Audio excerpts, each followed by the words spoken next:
আর তারপরেও আমাদের ইউনো স্যারের সঙ্গে আজকে এখন ইউনো স্যার আমাদের নেই, উনি কর্মদিতে উনি একটা জেলা প্রশাসনে গেছেন একটু মিটিংয়ের বিষয়ে।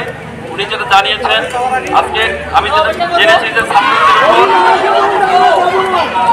ছাত্রদের উপর আঘাত করা হয়েছে, বৈষম্যভিত্তিক তাদেরকে আঘাত করা হয়েছে, তাদের নষ্ট করা হয়েছে। এটা নিতান্ত আইন বিরোধী। আমাদের যে বৈষম্য বিরোধী যে আন্দোলন আমাদের সন্তানরা যেটা করেছে, যেটা অন্যরা পারে না সেটা করিয়ে দেখেছে যে আমাদের এই সমাজ হবে পুরুষমুক্ত, এখানে প্রতিষ্ঠিত হবে।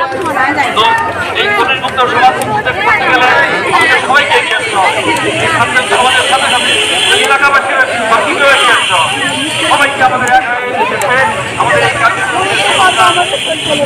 নিয়ে আসতে হবে। তো এর জন্য আমাদের সবাইকে এক হয়ে কাজ করতে হবে। তো আমার জেলা মহোদয় কিন্তু জানিয়েছেন যে এই বিষয়ে একটি আবেদন দিতে হবে। আজকে যারা ঘটনা করছেন যে বাচ্চাদেরকে আঘাত করেছে, যে করেছে, যে মোবাইল কেড়ে নিয়েছে, বাইক ভেঙেছে, এ বিষয়ে একটি ব্যবস্থা একটা আবেদন দিতে বলেছেন। এই আবেদনটা দিতে হবে।